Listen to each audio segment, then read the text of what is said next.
Hey everyone, I hope you've been doing well. Today we have to give this beautiful philodendron a haircut. So let's get started.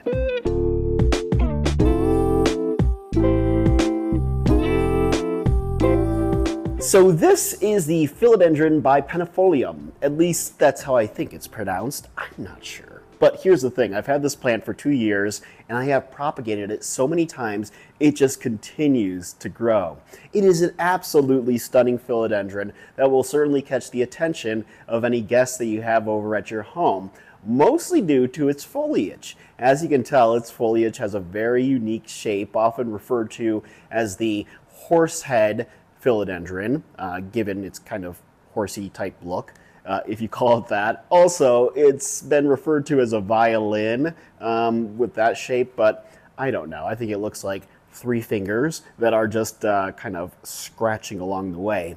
It's a really easy plant to grow. It hails from Argentina and Brazil, and what's interesting about it, and I noticed this early on, is that when it comes to light, it really enjoys a medium to bright indirect light. I know with most of our philodendron, we're looking for that nice bright indirect light to really get the leaves growing and the plant growing, but I have to tell you, in the 2 years I've owned this plant, every time I put it in a bright indirect spot, it doesn't really grow. I have to move it back into a more medium light spot, and that's what gets it to start popping.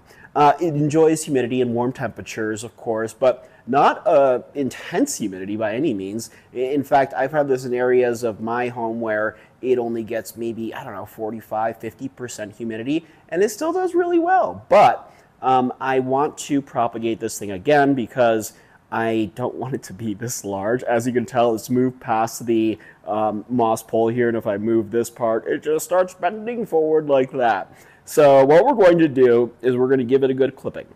And what we want to do is we want to look for those nodes, the part where you start to see some aerial roots pop out, which is very simple on this plant because it is a very, very good climber. So what I'm going to do is I'm going to cut from down below here, and I need to cut off this little string that I have had attached to this plant, and I'm going to cut right there. So now that I have my cutting here, and I'm going to make a couple different cuttings because I think I might do something with this plant in terms of doing some propagation design type stuff in my kitchen and in my walkway. So I'm going to make a few different cuttings here, and I'm going to cut just below, let's say, move this baby out of the way. I'm going to put some fungicide on that cutting too, just so nothing bad happens to it, no infections and so forth. So I'm going to cut down yonder for cutting there. And remember, we're focusing on those nodes, so that's what we want to do. I'm going to cut one here because there's a node right there. And then I'll cut, just so there's not stem above here, cut there. And I'm going to cut a little bit here.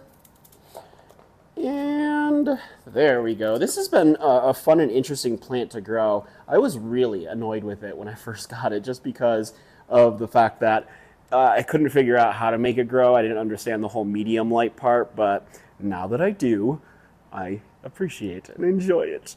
It is a beautiful plant, and it does get a lot of interesting comments. So I've got that, and I'm going to keep this part here and just cut a little bit below, and this is where the new growth point's coming in, so that'll be nice once it starts to grow. And what I like to do with my cuttings is I kind of just like to set them out for a little bit. That way those cuts can heal over for a bit, and I'll leave them out for maybe about a couple hours or so, and then I'll dunk them in water. So that is a little video for you on the Philodendron bipennifolium, which I guarantee you in about 2 months this thing will already have climbed up past that again. So that's that.